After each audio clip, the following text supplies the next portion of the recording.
Historic Olympia is an amazing vessel. She is truly the last of her kind. Independence Seaport Museum in Philadelphia is home to the Olympia. Commissioned in 1895, she gained national fame during the Spanish-American War as the flagship of Commodore George Dewey at the Battle of Manila Bay in 1898. She served during the Spanish-American War and then later on during the First World War in guarding troop transports. She was there during the Spanish influenza epidemic, helping out on the Adriatic.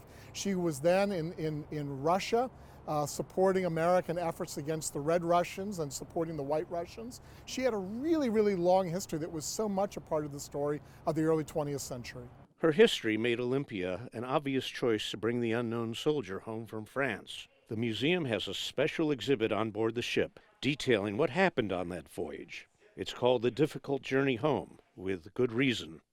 Olympia left France on October 25th with the coffin on the afterdeck. They wanted to move the unknown inside for the rest of the voyage, but the hatches were too narrow for the coffin.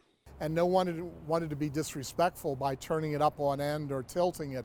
And so they agreed that they would probably try and find a place for the body to rest outside of the ship, and they would lash it down.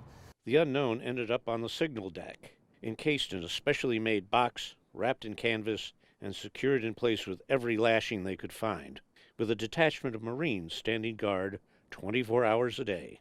The exhibit includes animation created for the museum by Drexel University's Westphal College of Media Arts and Design.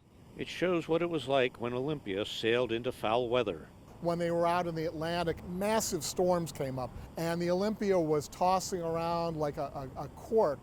And the Marines who were designated to guard the unknown, they actually lashed themselves to the coffin, to the catafalque, to the ship itself, which must have been terrifying to me to be out here tied on this way. It wasn't a straight line sailing. You were up and down and up and down, and as a result, you were having to keep a good head of steam going on Olympia. And, you know, that was an all-hands operation. It really, really was.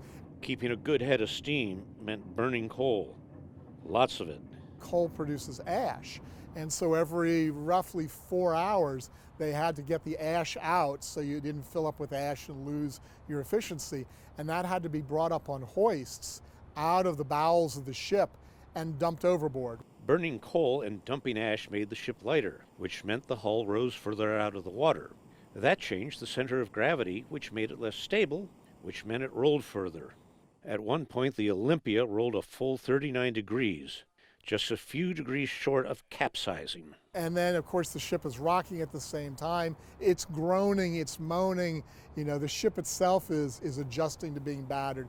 So you could just imagine how terrifying it would have been. The crew of Olympia spent much of the 15-day voyage fighting foul weather and high seas.